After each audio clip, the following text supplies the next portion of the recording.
فرمایا۔ یہ حضرت عبداللہ ابن عباس رضی اللہ تعالی عنہما صحابی رسول ہیں، فرمایا اے بچے تجھے میں کچھ نصیحتیں کرتا ہوں، ان نصیحتوں کو پلے باندھ لیں کہ اے عبداللہ یاد رکھنا جب کوئی قوم مل کر تمہیں نقصان پہنچانا چاہے، حضور نے فرمایا یاد رکھنا ساری قوم اگر جمع ہو جائے اور تجھے فائدہ پہنچانا چاہے، اے مسلمانوں یاد رکھنا، یہ مت گمان کرنا کہ ہم کامیاب ہو گئے، ہم لڑے تھے، 6 زریں تھیں، 8 تلواریں تھیں، اللہ کی مدد اپنے ساتھ شامل حال کروانا چاہتا، اس کا طریقہ کیا ہے؟ سجدہ عبادت جو ہے وہ اللہ عز و جل کی مدد کو کھینچ کر لے آتی ہے۔ اب اللہ کی مدد وہ اللہ عز و جل کی عبادت، اللہ کو یاد کرنے سے، اللہ کو سجدے کرنے سے آتی ہے۔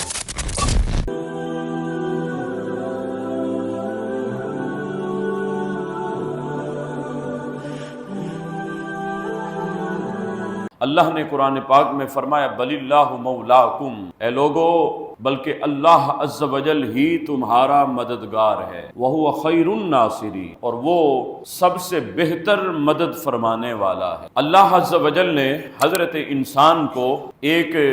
لائحہ عمل، اللہ نے ایک قانون عطا فرما دیا کہ اے حضرت انسان تیرے ہر کام کے پیچھے اگر اللہ عز و جل کی مدد شامل حال ہے تو تجھے اس کام سے کوئی روک نہیں سکتا، تجھے اس کام میں کوئی ناکام نہیں بنا سکتا۔ بل اللہ مولاکم، بلکہ اللہ ہی دراصل مددگار ہے، وہو خیر الناصرین، اور اللہ سب سے بہتر مدد فرمانے والا ہے۔ گویا انسان کو یہ بتلا دیا کہ مشیت ایزدی جب تیرے ساتھ ہوگی، جب اللہ عز و جل کی حکمت عملی، جب میرے رب کی منشا تیرے ساتھ ہوگی تو پھر تو کسی جائز کام میں کامیابی اگر چاہے گا تو اللہ عز و جل اس جائز کام میں تجھے کامیابی، نصرت اور کامیابی سے اللہ ہمکنار فرمائے۔ یہ حضرت عبداللہ ابن عباس رضی اللہ تعالی عنہما صحابی رسول ہیں، آپ فرماتے ایک مرتبہ میں رسول اللہ صلی اللہ علیہ وآلہ وسلم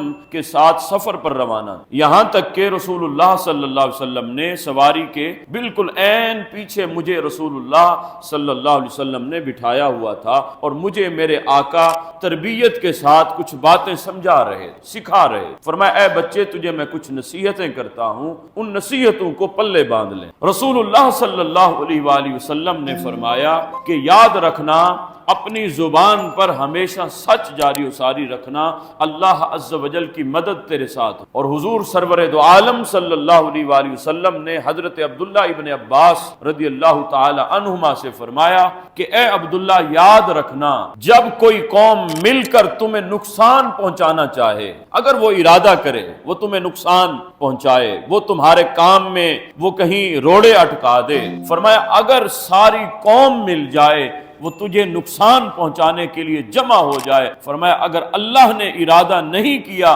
تجھے نقصان پہنچانے کا تو وہ ساری قوم مل کر بھی تجھے نقصان نہیں پہنچا سکتی۔ فرمایا یہ یاد رکھنا، یہ تیرے اندر توکل پیدا ہونا چاہیے، یہ تیرے اندر ایمان کی دولت اس طرح سرفروزہ ہونی چاہیے۔ اور اسی طرح حضور سرور دو عالم صلی اللہ علیہ وسلم نے تصویر کا الٹا رخ بھی دکھایا۔ حضور نے فرمایا یاد رکھنا ساری قوم اگر جمع ہو جائے اور تجھے فائدہ پہنچانا چاہے، فرمایا اگر ساری قوم مل کر جمع ہو جائے کہ ہم اسے فائدہ پہنچاتے ہیں، فرمایا اگر اللہ فائدہ نہیں پہنچانا چاہتا، فرمایا ساری قوم کے ملنے کے باوجود بھی تجھے اس کام میں فائدہ نہیں ہوگا۔ ذرا غور کیجئے، یہ غزوہ بدر، جتنے بھی بڑے بڑے مارکے رسول اللہ صلی اللہ علیہ وسلم کی قیادت میں، فتح مکہ جیسا اللہ نے عظیم تحفہ بھی عطا فرمایا، غزوہ بدر جیسی عظیم نعمت بھی، تو حالانکہ رسول اللہ صلی اللہ علیہ وسلم کی وہاں بہتر حکمت عملیاں تھیں، میرے آقا حضرت محمد مصطفیٰ علیہ الصلوۃ والسلام نے وہ ایسے امور سر انجام دیے تھے کہ جس کی بنا پر اللہ عز و جل نے مسلمانوں کو فتح اور نصرت عطا فرمائی، لیکن اللہ نے اس کا ذکر قرآن پاک میں یوں فرمایا وَلَقَدْ نَصَرَكُمُ اللَّهُ بِبَدْرٍ وَأَنْتُمْ أَذِلَّةٌ۔ اے مسلمانوں یاد رکھنا، یہ مت گمان کرنا کہ ہم کامیاب ہو گئے، ہم لڑے تھے، ہم نے کافروں کو پسپا کر دیا تھا۔ فرمایا وَلَقَدْ نَصَرَكُمُ اللَّهُ، یاد رکھنا تحقیق یہ حق الیقین ہے، اللہ نے تمہاری نصرت فرمائی، اللہ نے تمہاری مدد فرمائی تھی، بِبَدْرٍ غزوہ بدر میں، وَأَنْتُمْ أَذِلَّةٌ، اے مسلمانوں تم تو کمزور تھے نا، 6 زریں تھیں، 8 تلواریں تھیں، جو ہے وہ چند ایک گھوڑے تھے، اس کے علاوہ سامان ہی نہیں تھا۔ آلات حرب و زر بھی نہیں تھے، 313 کا لشکر جرار تھا اور سامنے 1000 کا لشکر تھا، بتائیے مقابلہ ہو سکتا ہے؟ اور وہ جو 1000 کافر تھے وہ اسلحے سے لیس ہو کر آئے تھے، ادھر مسلمان جو ہے وہ 6 تلواریں 8 زینے، اس کے علاوہ کچھ ہے ہی نہیں۔ تو مجھے بتائیے یہ پھر تھا توکل۔ رسول اللہ صلی اللہ علیہ وسلم نے ان کے دل میں یہ بات پیدا کر دی کہ اے میرے صحابہ، اے میرے غلاموں، یاد رکھنا اگر اللہ نے فتح اور نصرت مقدر میں لکھ دی ہے، یہ سارے کافر جمع بھی ہو جائیں، فرمایا ہمیں ذرہ برابر بھی نقصان نہیں دے سکتے۔ اور اللہ عز و جل نے مسلمانوں کو فتح اور نصرت عطا فرمانی تھی تو وہ 313 بھی حاوی ہو گیا۔ پھر اللہ نے فرمایا ہم نے نصرت عطا فرمائی فرشتوں کے ذریعے، ہم نے فرشتے بھی اتار دیے۔ غزوہ بدر کے موقع پر رسول اللہ صلی اللہ علیہ وسلم اللہ کی بارگاہ میں سجدہ ریز ہیں۔ اب انسان اللہ کی مدد اگر اختیار کرنا چاہتا ہے، اللہ کی مدد اپنے ساتھ شامل حال کروانا چاہتا، اس کا طریقہ کیا ہے؟ وہ میرے نبی نے فرمایا۔ حضرت ابو بکر صدیق فرماتے ہیں رسول اللہ نے سر سجدے میں رکھا ہوا تھا، اللہ کی عبادت میں میرے آقا سرگرم عمل تھے، حالانکہ ادھر غزوہ بدر، ادھر کافر جو ہے وہ نبرد آزما تھا، ادھر حضور نے سر سجدے میں رکھا ہوا تھا۔ اللہ کی بارگاہ میں سجدہ گویا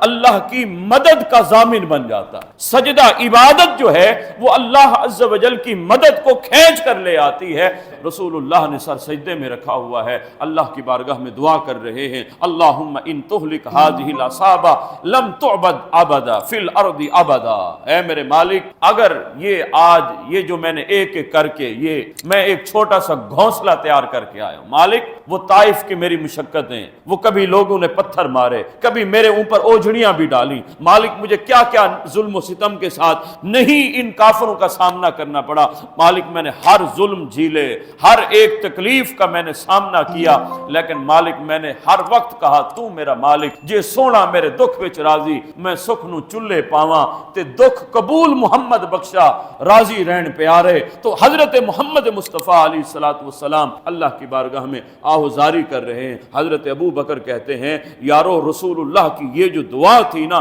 رسول اللہ کی یہ دعا اتنی ناز والی دعا تھی، اتنی ناز والی دعا آج تک کسی بندے نے اللہ سے نہیں مانگی۔ جو رسول اللہ نے دعا مانگی وہ دعا کیا تھی؟ اللہم ان تہلک ہذہ العصابہ، میرے مالک اگر آج میرا یہ گھونسلہ آج اگر بجلیوں کی نظر ہو گیا، آج اگر کافر کی نظر ہو گیا، لم تعبد فی الارض ابدا، پھر مالک زمین میں تیری عبادت کرنے والا بھی کوئی نہیں ہوگا۔ مالک اگر تو نے اس لشکر کو، اگر تو نے ان اپنے بندوں کو اگر آج خائل و خاسر کر دیا، ناکام کر دیا، تو کافر تانا دے گا بتاؤ تمہارا خدا کدھر تھا، بتاؤ تمہارے خدا نے تمہاری نصرت کیوں نہیں کی، تم تو کہتے تھے کہ اللہ ہمارا مددگار ہے۔ تو جب رسول اللہ نے اس طرح دعا مانگی آہوزاری، حضرت ابو بکر کہتے ہیں میرے آقا کی کالی کملی سر انور پر تھی، وہاں سے سرک کر کندھے پر آ جاتی، پھر آہستہ آہستہ پشت مبارک پر آ جاتی، میں وہ پھر جو ہے وہ چادر اٹھاتا حضور کے سر انور پر ڈالتا، حضور کو سہارا دیتا، یا رسول اللہ اللہ ضرور کرم فرمائے، لیکن میرے آقا